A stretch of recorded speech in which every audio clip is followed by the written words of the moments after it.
Hello.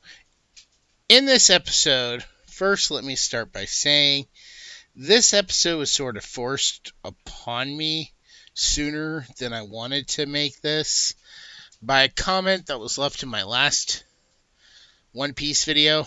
So, from a friend of mine, Anime D Senpai. So, that's why I'm doing this. And in this episode, I'm going to be going through the 7 emperors. And I mean 7 emperors of One Piece. Let's go.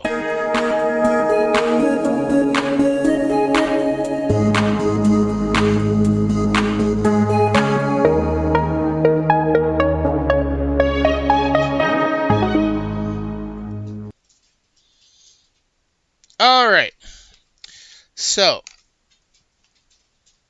as I said in my previous video, I had made a comment about 7 emperors of One Piece. And in the comment section, my friend Anime D Senpai pointed out that there are only 4. And I want to start by saying I knew there were only 4. 4 official emperors of One Piece. However, there are others. Where I'm at right now, they're considering Luffy to be the 5th emperor of the sea. So, we also, before that, we had Whitebeard, who was 1. That brings us to 6. And I kind of found out that another character. But warning, if you are only watching the anime and you've only made it as far as Wano, this will have spoilers. If you have not watched a lot, if you haven't made it to Wano yet, this will probably have spoilers for things that happened earlier. So I implore you, like I normally do, if you haven't watched that far, don't watch this video because it will have spoilers. With that said, what is this video about? Well, I came up with a theory about a month ago, towards the beginning of the month, I should say, that Oda sort of, it's quite clear to anybody who's really paid close attention to One Piece, Oda likes to take inspiration from other forms and other things and put that into his stories, put that into his characters. There was one character that kind of looked like Elton John. There's one character that kind of looks like Tim Curry from Rocky Horror Picture Show. And I could go on and on and on and on about a whole slew of characters and how I think they look like this or that. In fact, I have a video planned in the future for that exact thing. Not every character, just certain ones that look like certain people. But, yeah. And I was telling my friend Anime D Senpai, I was like, well, what if Oda based the 7 emperors off of the 7 deadly sins?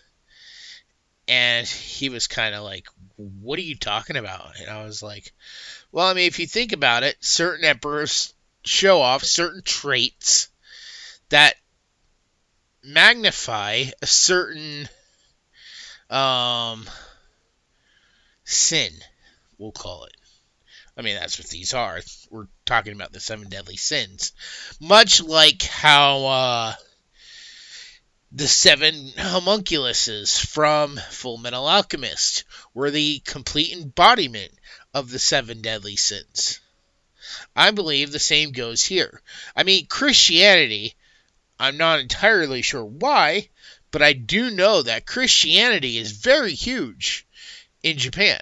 And even in their animes, there's like tons of Christianity references and callbacks and just, I mean, a whole slew of stuff. From demons going against God. I mean, you don't really hear about much of like the Greek gods or the Norse gods. They're mostly into like the Christianity version of God and demons. Yes, there are some franchises, some manga series that do go more towards the Japanese feel. For example, Inuyasha. But a lot of them tend to fall back to Christianity beliefs, like Full Metal Alchemist, for example. That talks about the 7 deadly sins through the, homunculuses. So I was breaking it down, and I think I've come up with how Oda based each of the emperors off of one of the 7 deadly sins. So let's go ahead and get started with the clear and obvious first one. Big Mom represents gluttony. I mean, come on. This is super obvious. There's no way you couldn't have known Big Mom is gluttony. I mean, she wants to devour everything. That's how she came into her devil fruit power, by devouring a devil fruit user, which has actually opened me up to wondering a lot more things, because Anime D Senpai said, if a devil fruit user was to, for example, eat a second devil fruit, it could kill them, or it would kill them, which is why Blackbeard is kind of a weird, odd itty, for whatever. I guess he can trap them in the rings. Still not 100% clear on that. But, yeah, Big Mama's gluttony. Because I actually thought of it, and I told my friend, I said, what if she ate its second devil fruit? Or, for example, in the live-action series, Nami makes a point to tell Arlong not to eat Luffy because he's a devil fruit user. Maybe she was like warning, A, she's trying to save Luffy's life, but B, she's also kind of warning Arlong that if you eat him, you might get his power and you'll die, or you won't be able to swim. So, I mean, it was a 2-for-1 there. But Big Mom being gluttony, come on, that's obvious. I don't know what else I can really say to convince you if you don't already believe that one. So let's move on to number 2. I believe that Kaido is the embodiment of wrath. Now, there's maybe possibly 2 ways you could look at this, but I believe his wrath comes more from his power. More from his ability to strike back at people. I haven't finished Wano, so I don't know if there's a deep-seated reason why he wanted Wano, especially. But I just get this feeling he is wrath. He is the embodiment of wrath. Like I said, I'm hoping by the end of Wano, things will be clear and it'll be like, yes, okay, I was right. That was perfect. Kaido was wrath. And I'm sure there's something there. But we're going to move on to number 3. And this is where there might be a little bit of controversy. Coming in at number 3 is Shanks. Alright. Calm down. I know. This might upset a lot of people. But look at the way he has been perceived in the manga, in the anime, even in the live action. Yes, does he take action from time to time? Yes, he does. But only as sort of a last resort. He's a very laid-back person. A very chill person. He's not going to fight just be like in the scene where we first see him with Luffy eating the devil fruit. I mean, he didn't even want to fight these guys who came in and messed up the bar. It wasn't until they threatened Luffy, it wasn't until they started hurting people, and that he actually got involved. And really, it wasn't even him who got involved even then. It was his crew that was taking care of it.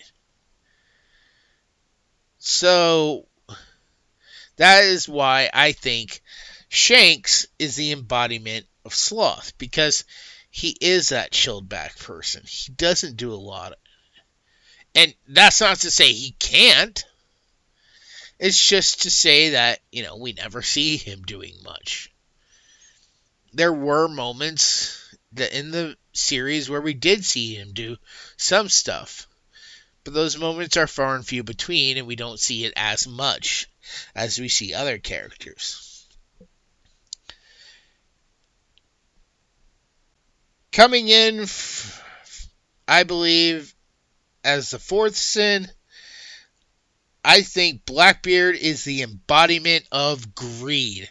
And I think people will be hard-pressed to find another candidate, but I believe that, his greediness, wanting to absorb or take all these devil fruit powers, giving them off to his crew, keeping the best ones for himself, I believe this is the embodiment of greed. For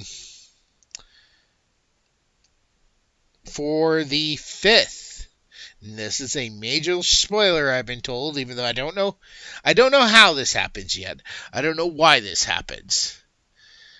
But coming in for the sin of envy is Buggy the clown.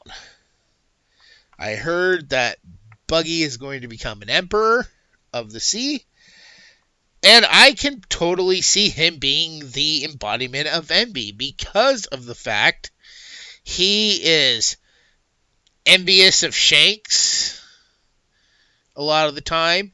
Luffy, who's probably getting as close to the One Piece as Roger did, and he was on Roger's ship, and he almost could have gotten to see what the One Piece was, and because he got sick, he didn't get to. So now he's envious of anyone who was on there, of anyone else who is looking for the One Piece. And I believe that really bugs him. Hence the name Buggy. But I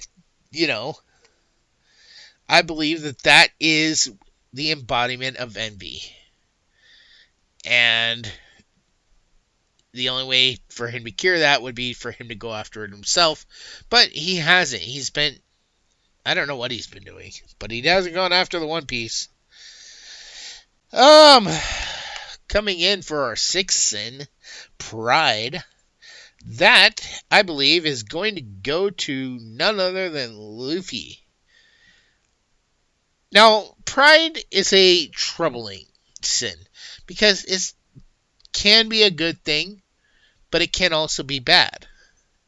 And I believe that's where Luffy rides that line constantly between, he's always prideful. He's very prideful of himself, very prideful of his crew, of his ship that was built by Frankie. I mean, he's very prideful all the time.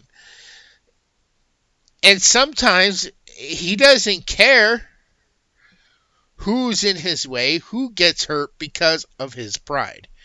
Because as far as he sees it, he's doing the right thing. If he punches a bad guy in the face, sends that bad guy through a building, he doesn't care if there was an innocent person in that building.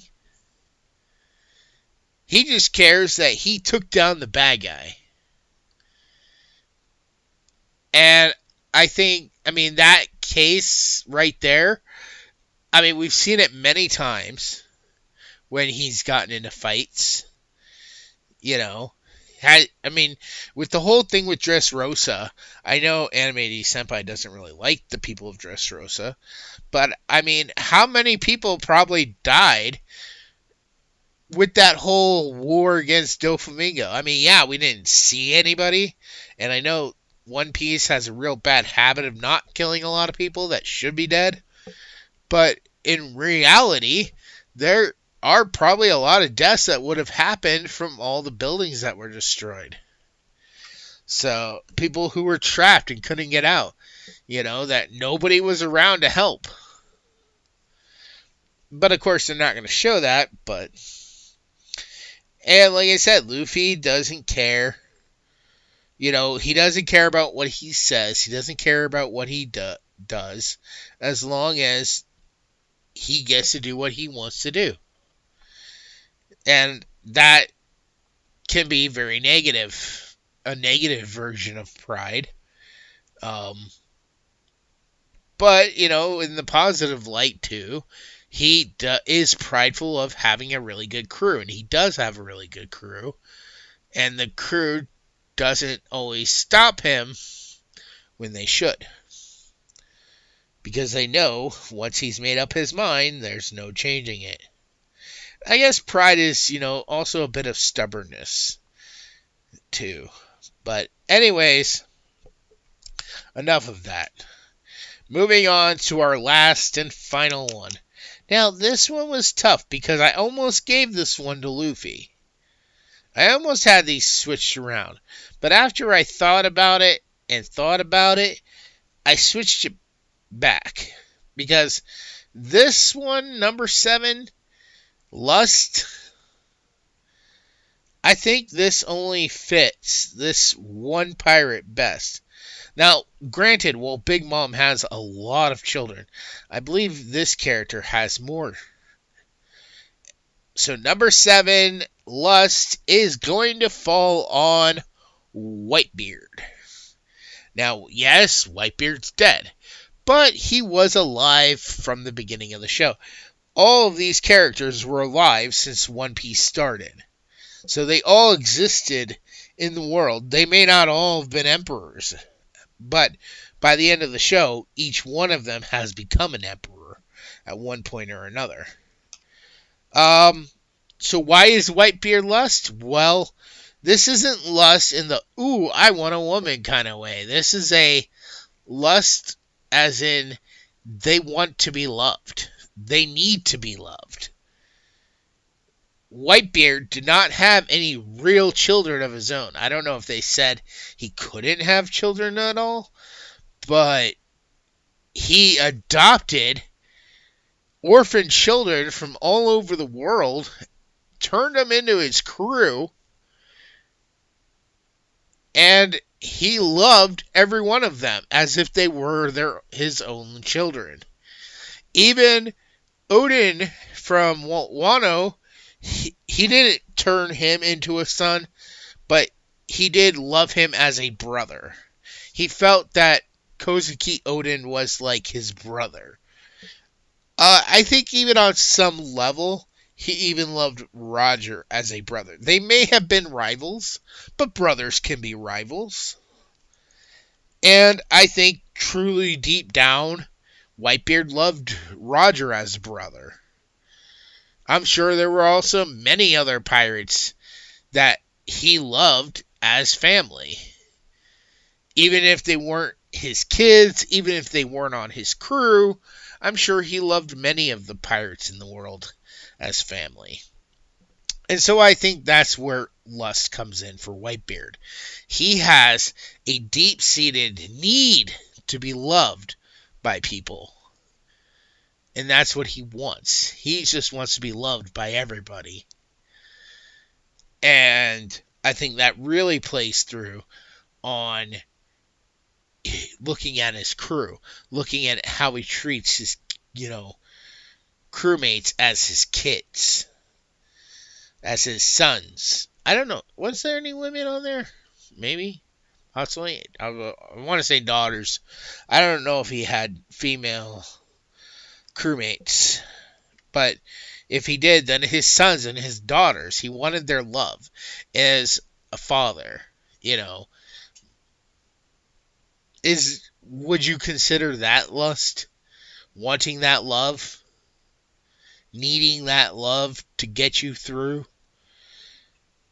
So, that's it. That's my theory. This video may not be as long as the rest have been. I did want to wait a little bit longer till I made this video, but with Anime D Senpai pointing out that there were only 4 emperors, and I was kind of giving you guys a sneak peek, I was going to let it sit for a while and be like, oh, wait a minute, did he say 7 emperors? I got to go back and hear that. Why did he say 7? There's only 4. This is why. I've been working on this theory, and I thought it was an interesting idea. I would love if you guys commented down below. Do you think I'm right? Do you think that he based these 7 characters and decided they were going to be the Emperors of the Sea, and that the Emperors of the Sea would each be in a category to the 7 deadly sins? Let me know down in the comments below. And I will talk to you all next time. Bye.